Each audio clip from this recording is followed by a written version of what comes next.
Hello YouTube, and welcome to this edition of Racecar, Fabrication, and Restoration. Before we get started, I need you to do me a favor. I need you to contact your ex-wife, your ex-boyfriend, your ex-husband, whoever you got, and tell them to subscribe to the channel. We're starting on our 6th month of videos now for the channel. And to be honest with you, I'm a little disappointed at the growth we have. We're up to about 450 subscribers, and I am very grateful to all of you who have subscribed. Thank you so much, but I need you to help spread the love, help spread the gospel on the channel. I would greatly appreciate it, because actually, to be honest with you, I'm a little surprised that we haven't grown more than what we have. I watch other channels that have, tens of thousands of viewers, and, I haven't hired anybody to go out and do a publicity company for us to try to do anything for us. And I'm trying not to do that, but I would like to grow the channel a little bit faster than what we are, because it does take a lot of effort each week. And tell you, sometimes it gets a little disappointing when you see you have 200 views of a video that took hours to produce. And but anyway, hey, we're still learning, but I appreciate if you do that for me. Now, as far as what's on tap for today, we're going to continue to work on the body work, getting the Nova ready to paint. Right now, we're kind of slow progress here. You don't see a whole lot of stuff going on each week, but trust me, there is a lot of stuff going on as far as getting the body prepped. It's just a slow process. I'm going to work on the dash today. I'm going to start trying to put some of the permanent rivets in. I got to figure out how I'm going to trim somehow a piece for the dash that we're going to put in permanently now. Since we're not going to remove the body off the chassis to paint it, we're going to leave the body on the car now to paint it. So I'm going to start trying to put some of the stuff in the interior together that I can. So with that being said, let's get started. I appreciate you guys so much for tuning in, and stay with me. We'll be right back with you, and we'll get started. Welcome back, YouTube. And since we've decided to leave the body on the car full time now, we're not going to be able to trim some of these pieces, as you can see up here off the dash. I let them run wild on purpose. So we're going to try to cut it with the body on there. Obviously, we don't have any choice. So I took this piece out this morning.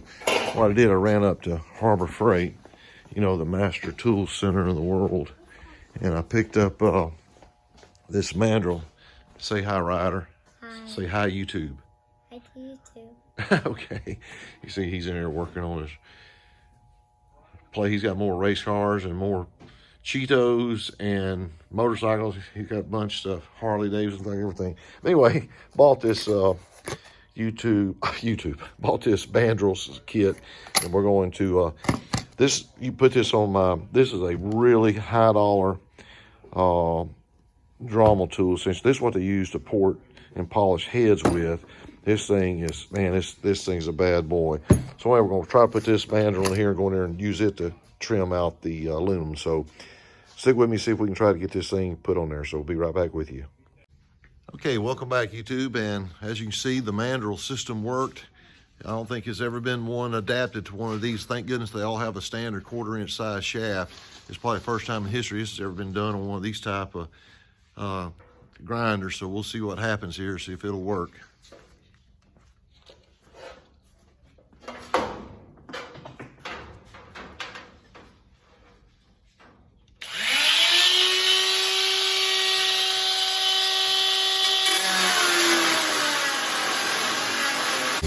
Show you a little bit of what Buddy's got going on here. They had welded the body on right there, and we're trying to get all those weld spots out. It's gonna take another pass of Bondo.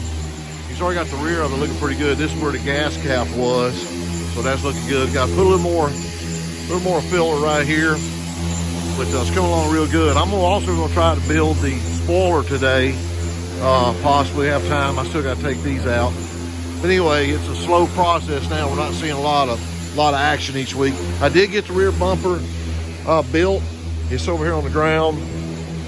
That was a major job trying to figure out how to mount it. I could have done 2 weeks of videos on that, but we have it mounted now. It's ready to go, and it is flush where it needs to be sitting. But we actually have the body mounted back here. You see these are spots that's already been welded. That place there came out. Want to fix that. Other welds are okay. But anyway, come along. We'll keep on trucking here and see what else we can get into.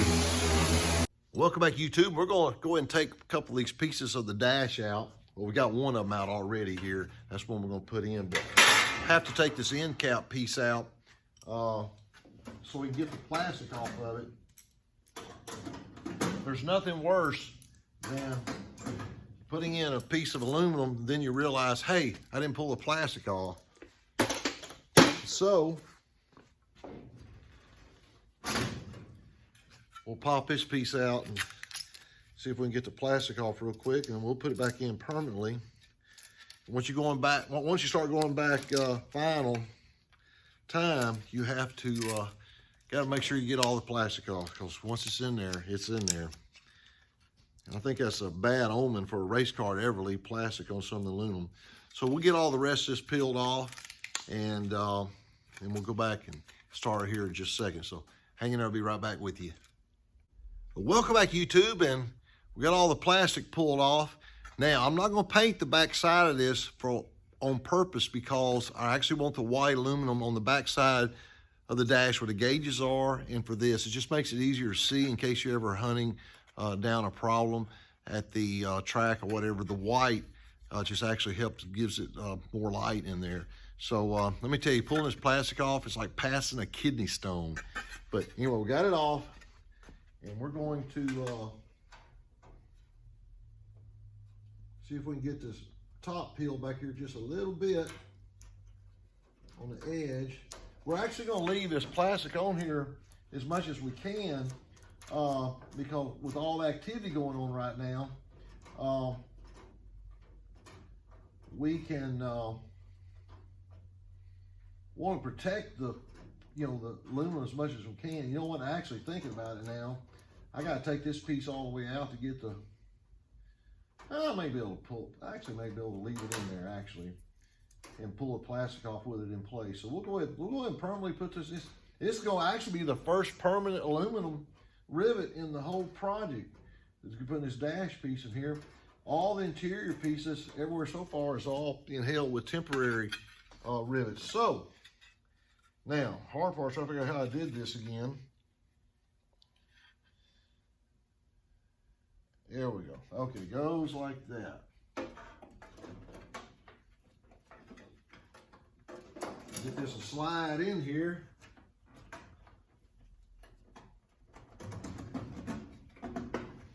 That thing's so tight, it doesn't even need a rivet. All right. So, take a couple of rivets. I like to use the rivets to let them hold the thing in place till you get a couple in there. I'm probably going to wall these holes out just a hair. The Clecos don't take as much room as a rivet does.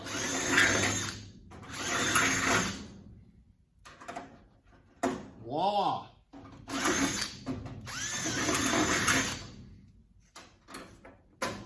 This is a major event. You're witnessing the first rivets to go in the car. I mean, there's been some others in some places, but here and there, I guess. I see pieces here on the dash. They're in there already.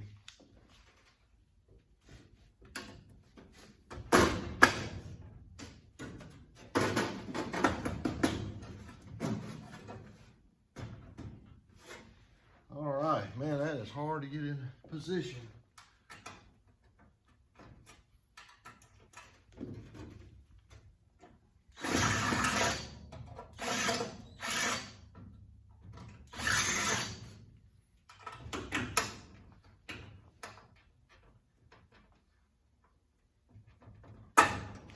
All right, two more in this piece.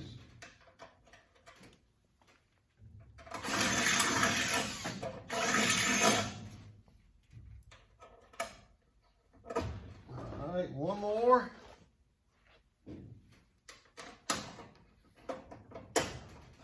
Okay.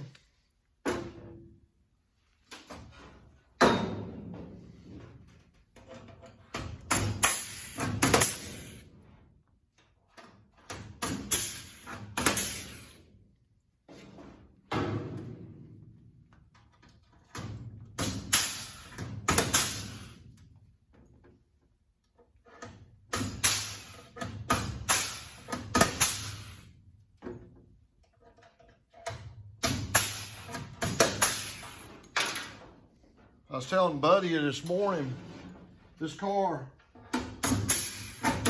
was originally built with the steel rivets. I was drilling some out for the headlight panels, headlight, taillight covers. Boy, I tell you, I don't miss the days of the steel rivets that they used back in the 80s, or we used to use back when I first started building race cars. Man, you cannot drill them things out. So I'm glad we're done with that. Okay. So we'll go ahead and get this piece in here, and I won't bore you with details. It's a matter of doing some rivets. So we'll get this in here and get her fastened down. And I'll show you what it looks like when we get done. So we'll be right back with you. Well, welcome back. And we were able to get this dash piece installed here, this filler piece, solid as a rock. Man, that'll take 250 miles an hour now. Also got all the plastic pulled off this end piece. And I went ahead and decided to rivet this top dash piece down all the way across. And we got the poised piece down here put together. And so now this is solid as a rock up and down both directions. And I'm very pleased how the dash turned out. Like I was telling you in one of the earlier videos, I hate doing interior work. We're gonna leave this plastic here on there, try to give as much protection as we can. But I gotta get a special color rivets to go in here. I can't tell you what that is yet because that's gonna be the color of the car. We'll probably leave them out while we're sanding anyway. But you can see how Buddy's coming along here with the Bondo. He's just added another layer on that. That seam, I don't know if you remember how ugly it was. It was rough. And this ain't gonna be no show car, but it's gonna look a lot better. And we'll get the decals on it. You won't ever know the difference. But this is where the gas panel or gas door was. That looks really good. I was able to go ahead and take off some of these, some of the old covers for the lights, for the headlights, for the tail lights. And not sure what we're gonna do with that. I thought about actually putting steel back here and welding in, but I think we'll go back with aluminum, kind of the old school look. But anyway, that's where we're at for right now. So sit tight and we'll be right back with you. Welcome back, and I think it's nice enough weather this afternoon. The clouds finally blew away. We're going to take old Street Legal out for a spin this afternoon and put a couple of miles on it, I think. But hey, I appreciate you guys watching as always, and remember your homework assignment. Try to get anybody you can to subscribe to the channel. I greatly appreciate it if you would. That includes your ex-wives, ex-husband, ex-girlfriend, ex-boyfriend, whoever you got. Get them to subscribe. I would greatly appreciate it. Let's try to get up to 500 subscribers as soon as we can. We're currently, I think, at 450. So help me out on that. I appreciate it. But as always, thanks for watching. And we will see you next time on Racecar, Fabrication, and Restoration. Take care.